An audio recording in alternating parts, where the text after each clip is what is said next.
Assalamualaikum warahmatullahi wabarakatuh. Hari ini aku akan membahas 5 kunci sukses usaha. Gimana caranya? Ini akan aku bagikan ke teman-teman semua. Ini menurut pengalaman aku dan ilmu yang aku tahu ya. Jadi teman-teman itu kalau mau mulai usaha harus pegang 5 kunci ini agar nanti ketika berjalan usahanya itu lancar dan berkesinambungan dan bisa sampai sepanjang masa. Jadi misalkan usahanya apa, nanti bisa sepanjang masa, bisa diwarisan di anak-anak cucu kita nanti.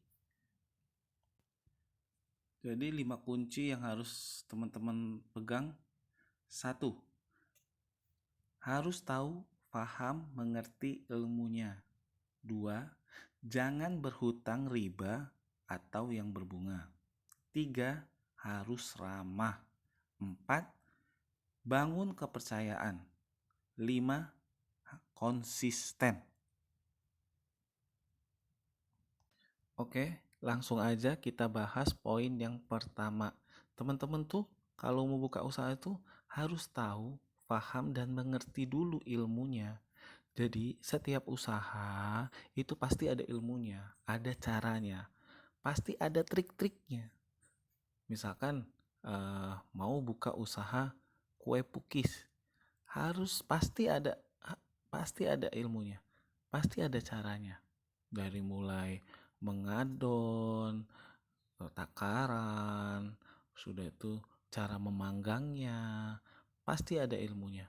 Jadi segala sesuatu itu harus tahu ilmunya dulu, harus pahami dulu ilmunya. Mau buka usaha apa, jualan jam, harus tahu ilmunya, harus bisa servis setidaknya, harus mengerti pemasarannya nanti gimana, harus tahu pangsa pasar, jenis, model, desain yang lagi disukai anak-anak zaman sekarang. Itu harus tahu ilmunya, karena setiap usaha yang kita mau bangun, kita mau mulai, itu pasti ada ilmunya, pasti ada cara-caranya. Kita harus mengerti itu dulu. Jadi jangan sampai mau usaha apa tapi kita nggak tahu ilmunya, kita nggak pahamin dulu, kita nggak dalemin dulu, kita nggak harus research gitu. Jadi kalau kita nggak tahu ilmunya ya kacau, sia-sia usahanya. Bisa-bisa baru mulai belum 1 bulan berjalan amsyong. Jangan sampai ya. Oke, lanjut kita ke poin yang kedua. Ini penting nih. Jangan berhutang, riba, atau yang berbunga. Jadi teman-teman kalau mau buka usaha itu jangan sampai ngutang lah. Lebih baik teman-teman tuh kerja dulu. Kerja apa aja. Gak harus modal besar usaha itu. Dari yang kecil aja. Bangun dari yang gak ada modal kalau boleh perlu. Yang hanya jadi reseller, gak ada masalah. Kumpulin aja modal itu.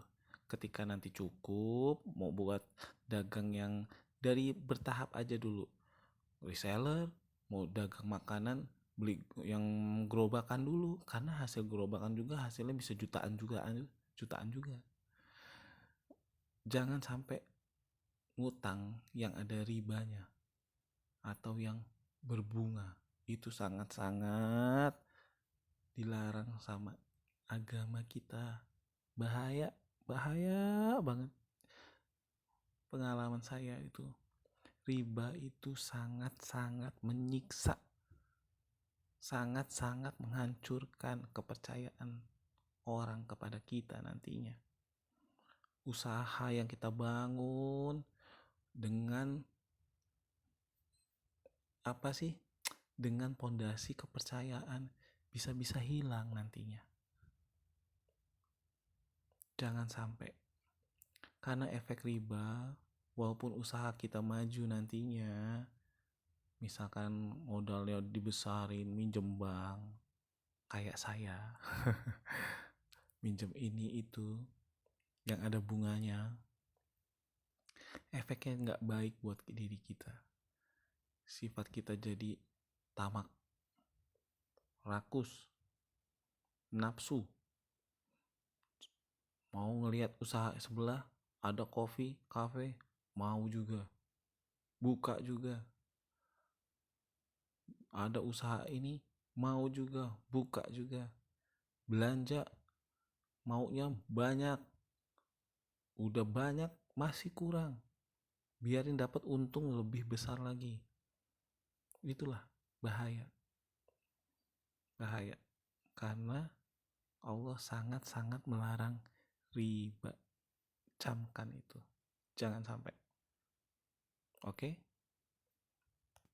Oke, pada poin riba atau yang berhutang dengan ada bunga, nanti aku buat kontennya tersendiri karena ini insya Allah menarik dan pengalaman saya sendiri karena saya sedang teramat masih di penjara riba. Lanjut, poin yang ketiga. Kalau kita usaha itu harus ramah. Kita tuh kudu pakai bahasa komunikasi yang sopan, yang halus. Kalau bisa agak sedikit lembut. Jadi customer itu menjadi nyaman gitu loh.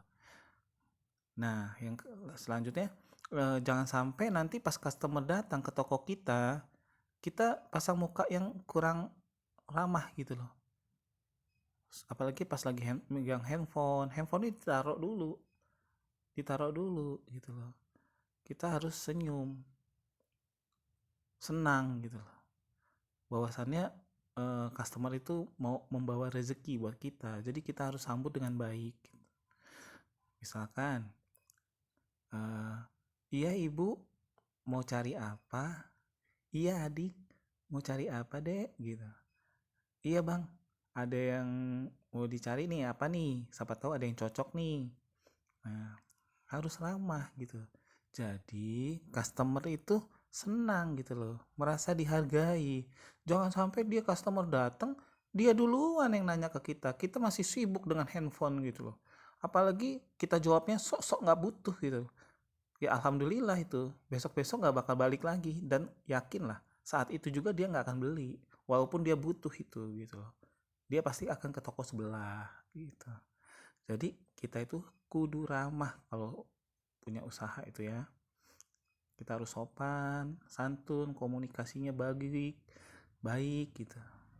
Jadi orang tuh nyaman ke toko kita itu, mungkin besok akan ke situ lagi, kembali lagi gitu loh. Oke ya. Oke, lanjut poin yang keempat. Kalau kita usaha tuh harus bangun kepercayaan. Jadi kita harus bangun kepercayaan dengan customer. Dan tuh kita tunjukkan bahwasannya kita itu harus suceng gitu loh. Kalau kita misalkan buat janji, misalkan ada customer bawa barangnya, misalkan servis barangnya, komputer, laptop, atau handphone, atau jam tangan ke toko kita harus jujur gitu loh. Apa aja yang rusak, bahannya apa sih, bahan baku suku cadangnya apa aja, harganya berapa, terbuka aja gitu loh. Jadi customer itu merasa tidak ditipu gitu loh, tidak dibohong-bohongi. Dan untuk waktu pengerjaan biayanya dijabarin aja gitu loh. Dan waktunya harus tepat waktu. Misalkan hari ini dimasukinnya, nanti 3 hari atau 2 hari kemudian selesai, ya harus tepat waktu selesai gitu. Kalau jual produk makanan, kita tuh harus kasih info yang jelas gitu loh.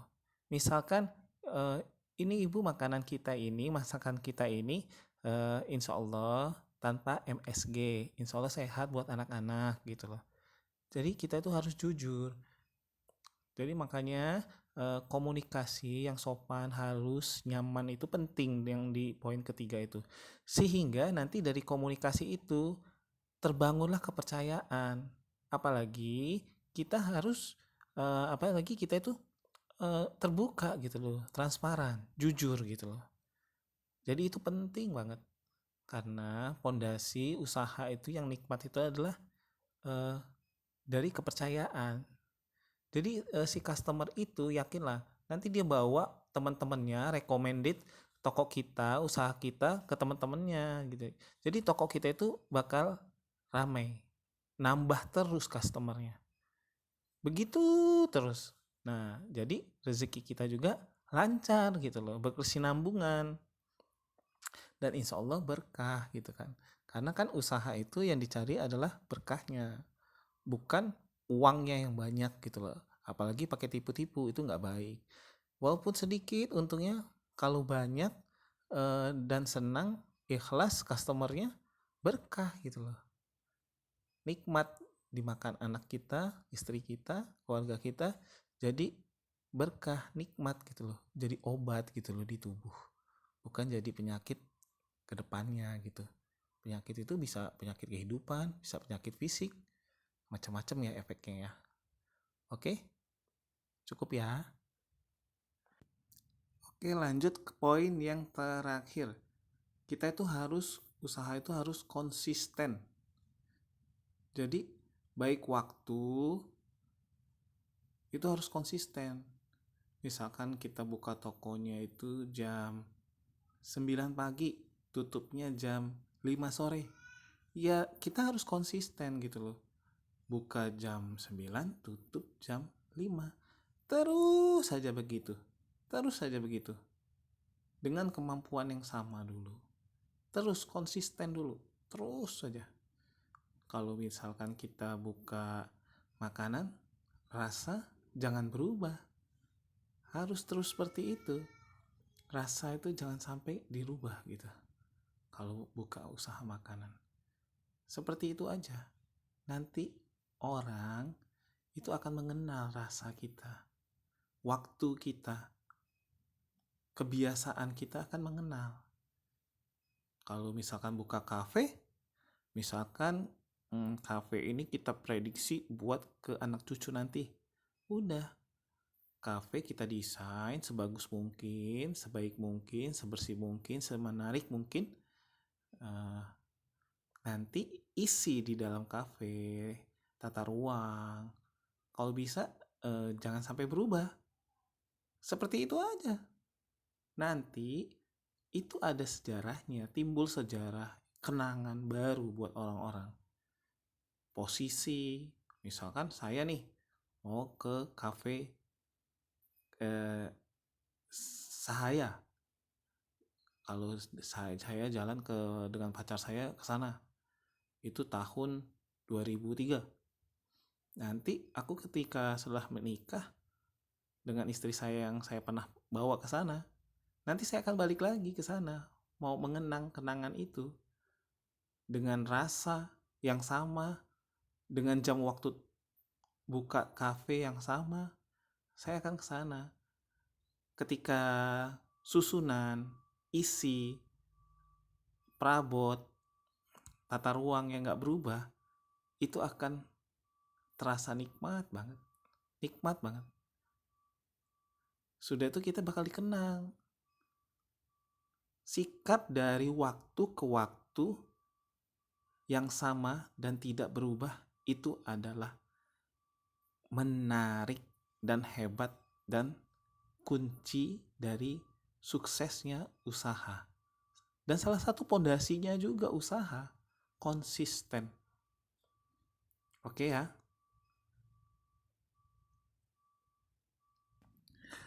Oke, gitu aja ya teman-teman.